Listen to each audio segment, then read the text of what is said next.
नमस्कार एमजीआई किचेने सकल बंधुदेर स्वागत जानाई। आज के आमार रेसिपि काँचा कला दिए आसुन भिडियोटा शुरू करी।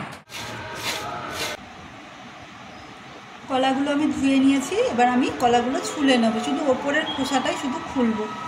আমি এরকম করে ছুলে নিয়েছি, এইভাবে সব আমি ছুলে নেব। ছুলে সব একটা একটা করে জলে রাখবো। প্রথমে কড়াতে জল দিয়ে দেবো।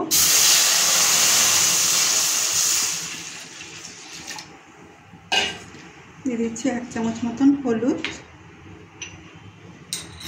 1 চামচ মতন কাশ্মীরি লঙ্কা গুঁড়ো, দিয়ে দিচ্ছি ধনে পাতা কুচি,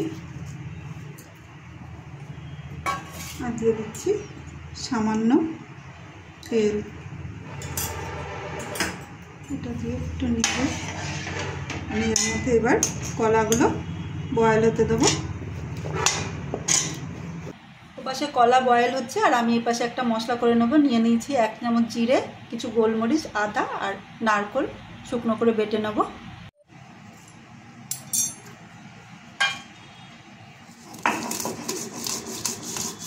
দশ মিনিট পর চাপা খুলছি। আমি যে মশলাটা করেছিলাম সেই মশলাটা এবার এর মধ্যে দিয়ে দেব।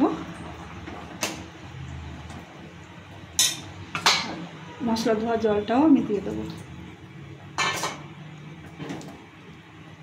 এবার আমি চাপা দিয়ে আর একটু কুক হতে দেবো। এপাশে একটা মশলা ভেজে নেব আমি, তার জন্য দিয়ে দিচ্ছি 2 থেকে 3 চামচ মতো তেল, দিয়ে দিচ্ছি সাজিরে, আর দিয়ে দিচ্ছি হলুদ মাখানো চাল।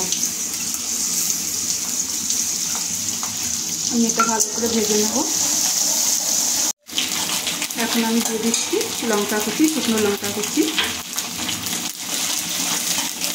দিয়ে দেবো কসুরি মেথি, এবার আমি দিয়ে দেবো কেটে রাখা পেঁয়াজ। এটা একটু নরম হওয়া অবধি ভাজবো। এবার আমি দিয়ে দেবো 1 চামচ মতো লবণ, ভালো করে মিশিয়ে নেব।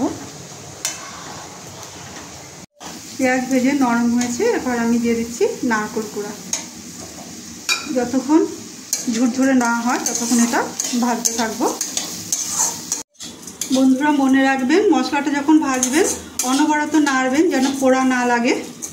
এবার ঝুরঝুরা হয়েছে, এবার আমি এর মধ্যে দিয়ে দেবো কাশ্মীরি লঙ্কা গুঁড়ো আর একটুখানি হলুদ। এটা দিয়েও ভালো করে আমি নাড়াচাড়া করে নেব। আমি এবার গ্যাস বন্ধ করে দেবো। আর কলাটা সেদ্ধ হওয়ার পরে আমি গ্যাস অফ করে রেখেছিলাম। এবার আমি পুরো মশলাটা কলার উপর দিয়ে দেবো। বন্ধুরা আজকের রেসিপিটা যদি ভালো লাগে লাইক, কমেন্ট, সাবস্ক্রাইব করার অনুরোধ রইল। এবার চাপা দিয়ে আর 2 মিনিট মতো রাখবো।